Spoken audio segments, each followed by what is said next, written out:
بسم اللہ الرحمن الرحیم۔ امامت کبریٰ اور امامت صغریٰ۔ امامت کبریٰ جو ہے وہ خلافت اسلامیہ کو کہتے ہیں، امام اکبر خلیفہ کو کہتے ہیں، اور امامت صغریٰ جو ہے یہ جو نماز پڑھانے والے ائمہ ہوتے ہیں ان کی امامت کو امامت صغریٰ کہتے ہیں۔ اب حال یہ ہو چکا ہے کہ مساجد جو ہیں وہ تقریباً کلی طور پر الا ماشاء اللہ وہ سرمایہ دار لوگ جو ہیں ان کے زیر تسلط جا چکی ہیں، انہی کے زیر نگین جا چکی ہیں۔ مساجد کی وہ امام رکھتے ہیں اپنا ان کو خوش کرنے والا، ان کی خوشامد کرنے والا امام، ایسا امام رکھتے ہیں۔ ان کو ایسے امام کی ضرورت ہی نہیں ہے جو امام حق کہنے والا ہو، جو دین بیان کرنے والا ہو۔ بہت ساری جگہوں پر انہوں نے امام کی اس لیے چھٹی کروا دی کہ اس نے سود کے خلاف بیان کیا، اور ایک جگہ پر تو نعوذ باللہ ایسا ایک ذلیل بندہ تھا، جو ایک دوست نے بتایا کہ اس نے کہا کہ آپ نے یہاں پہ حضرت سیدہ کائنات فاطمہ الزہرا رضی اللہ تعالیٰ عنہا کی شان پہ تقریر نہیں کرنی، اس لیے وہ مولوی صاحب تھے، انہوں نے بیان کر دیا، انہیں مسجد سے نکال دیا گیا۔ یہ اب حالات ہو چکے ہیں، بے دین طبقہ جو ہے وہ تقریباً بے دین طبقہ مساجد پر مسلط ہو چکا ہے، جن کو حکومت ریٹائر کر دیتی ہے کہ آپ ہمارے کام کی نہیں رہے، ناکارہ ہو چکے ہیں، بیکار ہو چکے ہیں، وہ جاتے ہی مسجد میں جناب چیئرمین بن گئے، صدر بن گئے، متولی بن گئے۔ یہ حال ہوتا ہے۔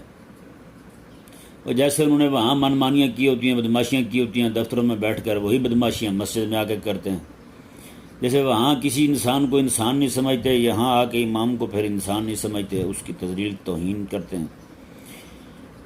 اور جیسے دفتروں کے اندر اپنے ماتحت ایسے پسند کرتے ہیں جو بس یسر کہنے والے ہوں، مساجد میں بھی ایسے ہی پسند کرتے ہیں کہ مولوی ایسا ہو جو ان کی ہر بات پر لبیک کہے، جی حضوری کرنے والا ہو۔ اس وجہ سے معاملات یہاں تک پہنچ چکے ہیں نعوذ باللہ من ذالک کہ کئی ساری مساجد میں یہودی، ہندو، سکھ جو ہے وہ امام پائے گئے۔ بعد میں پتہ چلا جی وہ تو ہندو تھے، بعد میں پتہ چلا وہ تو سکھ تھے، بعد میں پتہ چلا وہ تو نصرانی تھے۔ یہ ائمہ جناب ایسے لوگ تیار ہو رہے ہیں۔ اللہ اکبر۔ یہاں ایک پاکستان کے عالم فلسطین گئے تو وہاں انہیں بہت سارے لوگ ملے ایسے جو نوجوان تھے، اور وہ بڑی فصیح عربی بولنے والے تھے، عربی تکلم ان کا بڑا شاندار تھا، اور مسائل فقہیہ شرعیہ پر ان کی بڑی زور سے گرفت تھی۔ انہیں پوچھا گیا کہ آپ کون ہیں، آپ کس مسلک سے تعلق رکھتے ہیں، مطلب کہ آپ شافعی ہیں، مالکی ہیں، مذہب کون سا آپ کا؟ تو انہوں نے کہا نہ ہمارا مذہب سے تعلق ہے آپ کے نہیں شافعی، حنبلی، حنفی، مالکی، اور نہ ہی ہمارا آپ کے دین سے تعلق ہے۔ انہوں نے کہا پھر آپ کون ہیں؟ انہوں نے کہا ہم یہودی ہیں، اور ہمارا جو ہم نے الازہر سے تعلیم پائی اور دوسرے بڑے ادارے جو ہیں وہاں سے تعلیم پائی ہے، اب ہمیں بھیجا جائے گا مسلمانوں کے علاقوں میں، وہاں جا کر ہم امام لگ جائیں گے، ہم انہیں کہیں گے ہمیں کچھ نہیں چاہیے، ہم بس دین کا کام کرنا چاہتے ہیں، اللہ تعالیٰ ہمیں بہت دے رہا ہے، تو اس طرح کر کے ہم لگ جائیں گے، پھر وہاں پہ فتنہ پردازیاں کریں گے، ہم مسلمانوں کے درمیان اختلاف ڈالیں گے۔ یہی ایک امامت صغریٰ والا ایک شعبہ بچا تھا، اس میں بھی اتنی خرابیاں در آئی ہیں کہ لوگوں نے نعوذ باللہ من ذالک یہ سرمایہ دارانہ نظام جو ہے اس نے تباہ کر دیا ہے۔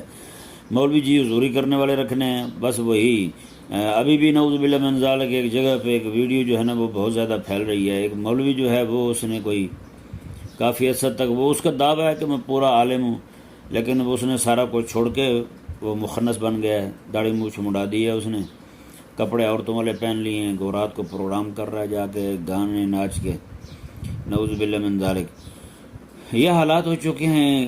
اس کے لیے ہمیں سنجیدہ کوششیں کرنی ہوں گی اس نظام کو ان سے بازیابی کے لیے، تاکہ یہ نظام جو ہے مساجد کا یہ کم از کم اس طبقے کے ہاتھ میں آئے جو دین پسند ہیں۔ جن بے شرموں کو دین پسند ہی نہیں ہے، دین کا حکم بیان کرنا پسند ہی نہیں ہے، تو وہ دین کی خدمت کیا کریں گے؟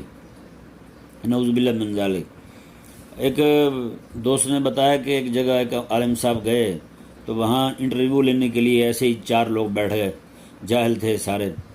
انہوں نے آ کر کہا کہ ہاں جی بتائیں، وہ آگے سے کہنے لگے انتظامیہ والے، جی بتائیں جی کو قیامت کی نشانیاں سنائیں۔ اس نے کہا جی قیامت کی نشانیوں میں سے ایک نشانی تو یہ بھی ہے کہ آپ جیسے جاہل لوگ مجھے عالم کا امتحان لے رہے ہیں، میرا انٹرویو لے رہے ہیں، یہ بھی نشانی ہے قیامت کی۔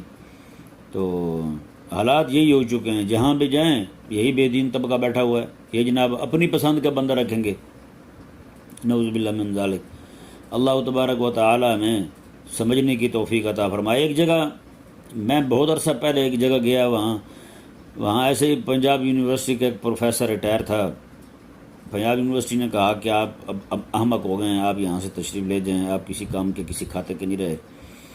جب وہاں گیا تو ہوا یہ کہ وہ انٹرویو لینے کے لیے اس نے مجھ سے ایک مسئلہ پوچھا، میں نے جب بتایا تو وہ آگے سے بھڑ پڑا، آگے سے کہنے لگا نہیں جی ایسے ہے۔ میں نے کہا ایسے کیوں ہے؟ میں نے کہا ایسا ہے مسئلہ شرعی۔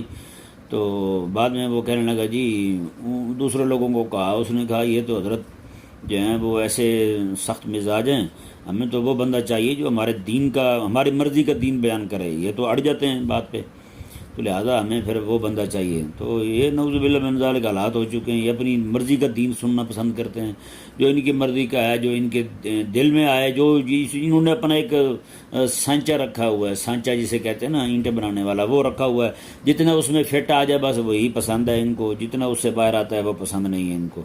حالانکہ مومن بندہ جو ہے وہ تو پورے کے پورے دین کو ماننے والا ہوتا ہے۔ اللہ تبارک و تعالی ہمیں اس یعنی کہ مساجد کی تطہیر کرنے کی توفیق عطا فرمائے۔